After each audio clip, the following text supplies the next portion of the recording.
due to the fact that industrial cities were on the rise.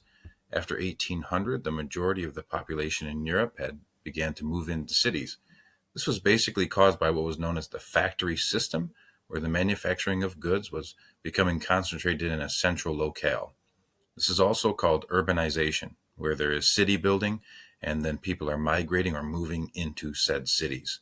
London was a major industrial center of England at this time. It became one of Europe's largest cities, actually the largest city in Europe, with a population of over 1 million by 1800. One of the big things to remember here, guys, is that most of these factories were placed near rivers. You have the Thames in England and London, and so you've got people gravitating toward those water sources like we've learned throughout the course of world history. Capital letter B, though, one of the issues that came about because of this are the living conditions. England began to expand so rapidly that the government just didn't have enough time to develop plans or sanitary codes or building codes.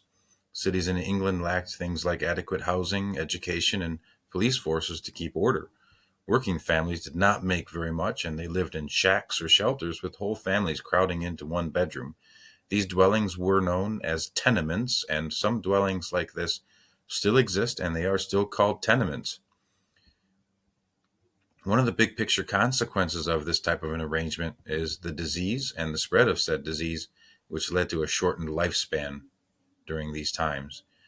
Now, there is an important primary source about all of this. It is found on page 724, and it is by a female journalist named Elizabeth Gaskell. I would highly recommend that you guys take a look into that.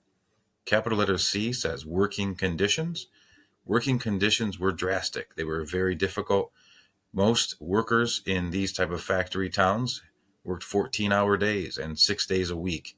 They barely had time for lunch.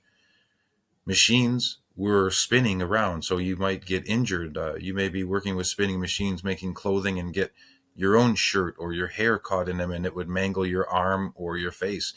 This was very drastic, and they had no protection for workers at this time. There were no labor unions. There were no laws that restricted how many hours you could work and things of that nature. Point number 3, coal miners actually had it the worst. They had an average lifespan of 10 years less than the